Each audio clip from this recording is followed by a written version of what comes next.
Ah non, non. Ah, Sandrine. Excusez-moi, hein, j'ai une petite tête et j'ai oublié de vous parler d'un parcours. Alors, le parcours d'Amandine. Bah, écoute, Amandine, je crois que il faut que tu viennes parler de ton parcours. Faut que j'ouvre la lettre. Faut que je sois dans le timing hein, quand même. Je vous aurai. Pour ceux qui ne savent pas, je travaille au Crédit Agricole et dans les assurances. Donc c'est une pub d'un concurrent. Faut que j'y aille alors, faut que je le dise. Alors, Amandine, pour cette journée, tu devras accomplir un parcours personnalisé. Okay. Chaque épreuve devra être validée par un membre du CSO. C'est déjà bien. Tu auras toute la journée pour l'effectuer. Voici les épreuves qui t'attendent. Vendre 3 abécédaires. Participer à un atelier dégustation surprise. Chanter la chanson de Chantal Goya à Lapin, au micro, quand tu veux dans la journée. Monter toutes les heures sur une chaise et dire l'obésité c'est... Challenge surprise et les personnes présentes devront deviner quel est ce challenge. Challenge 1 contre 1, les yeux bandés. Je suis pas le À l'issue de cette journée, si tu as relevé toutes les épreuves avec brio, tu auras une récompense. Bon courage, l'équipe du CSO. Alors, participer à un atelier dégustation sur... D'accord. L'obésité, c'est ma vie. J'ai déjà fait ça. Ok, bon, je garde ça. Je peux cocher à chaque fois.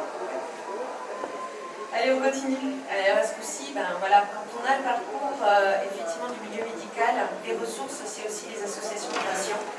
Et donc, moi, je vais vous présenter l'association Elisea. Et vous avez vu cogiter un petit peu, voilà, ça bouge un petit peu dans ces salles où vous avez des adhérents de l'association et leur entourage, mais aussi les étudiants. Et vous allez savoir, ils font quoi les étudiants dans l'association. Une petite photo, c'était notre week-end ressources qu'on avait fait en mai 2022 avec les enfants. Et donc pour ça, 3 minutes d'une vidéo.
l'expression de l'association. Bien évidemment, pour nous, c'est tout ce qui est lié au partage, à la transmission et à l'accompagnement. Il faut savoir que quand vous adhérez à l'association, on prend effectivement également l'entourage parce que sans eux, ce serait beaucoup plus compliqué dans notre quotidien. Donc c'est ouvert vraiment aux adhérents et également à l'entourage et aux enfants grâce bien à l'accompagnement également du REPO. C'est aussi un lieu de stage puisque nous avons des étudiants qui viennent faire leur stage au sein de l'association. Le but ultime, c'est des futurs soignants et c'est de les accompagner dans les bonnes pratiques et surtout dans le savoir-être.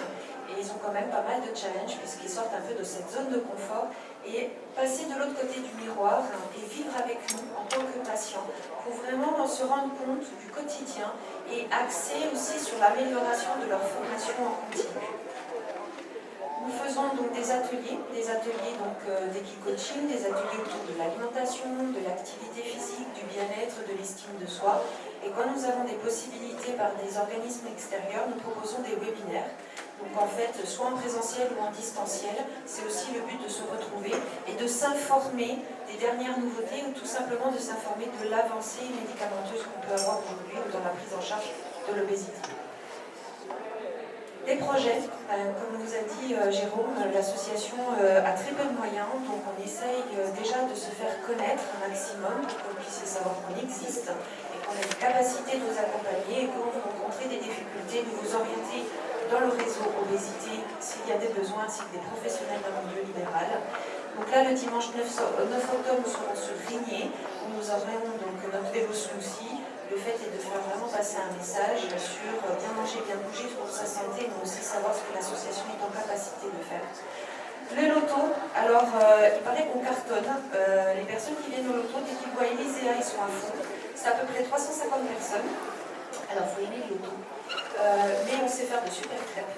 Voilà, mon mari fait 11 livres de crêpes, elles sont super bonnes. On fait des croque-monsieur, des super sandwichs et on est surtout une ambiance de folie que pendant les pauses. Parce que sinon, un peu rebondi quand on fait du boulot.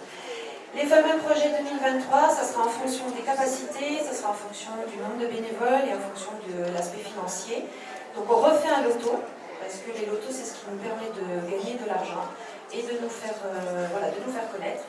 Un one-man show, donc ce soir il y a un one-man show pour nos intervenants et nos exposants, et bien il va revenir, et là ça sera ouvert au grand public, c'est sur Décomplexé enfin presque, c'est une franc-comtoise, et là on ouvrira, bien évidemment avec une vente de billetterie, tout simplement vous pourrez venir, donc normalement c'est le lendemain du loto du 23 mars, donc ce sera le 24 mars, donc un dimanche, si vous ne savez pas quoi faire.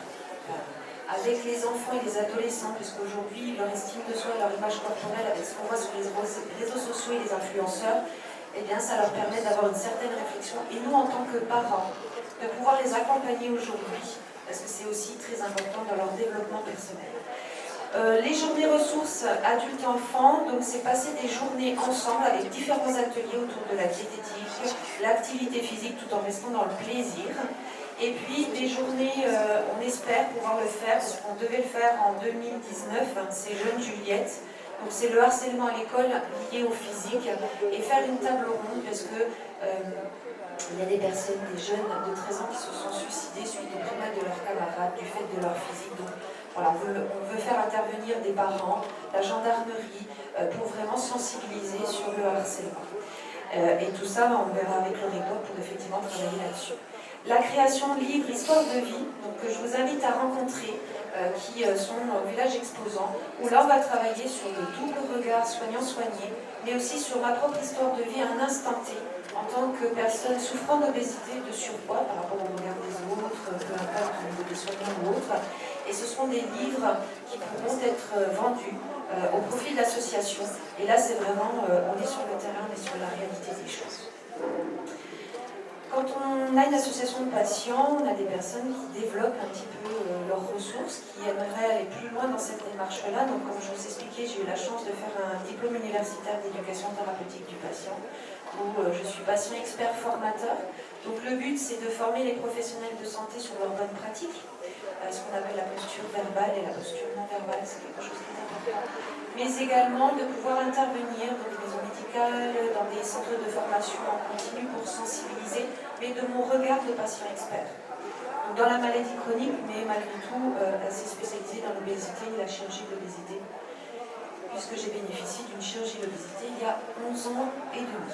Voilà, donc c'est le but aussi de transmettre ces compétences et puis aussi d'expliquer que voilà, c'est global et l'association patients elle est là aussi grâce aux adhérents, parce que chacun a une histoire de vie, on est des individus uniques et voilà, ce qui est important pour les professionnels de santé, grâce aux patients experts ou aux patients ressources, c'est que on prend la personne dans son intégralité et pas liée qu'à son poids, parce qu'il y a tellement de choses, voilà, de grandes histoires.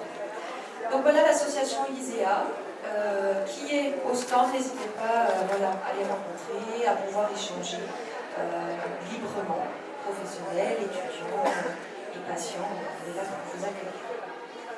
Je ne sais pas si Fanny elle est arrivée ici.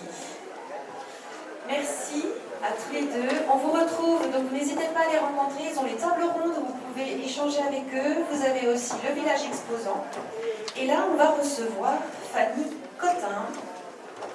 Fanny Cotin, elle est diététicienne à Bétabier. Et Fanny, elle intervient aussi à la suite de réadaptation de la clinique Saint-Pierre de Pontarlier. Mais au-delà de ça, Fanny, elle vient de Bétabier, donc il faut du temps. Hein, vous savez, le haut ça c'est des possibilités. C'est parfait. Donc Fanny, elle va nous parler d'une démarche avec un de ses patients.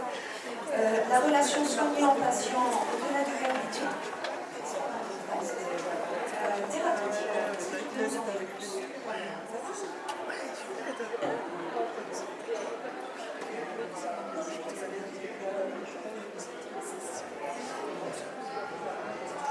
Je prends mon ordinateur.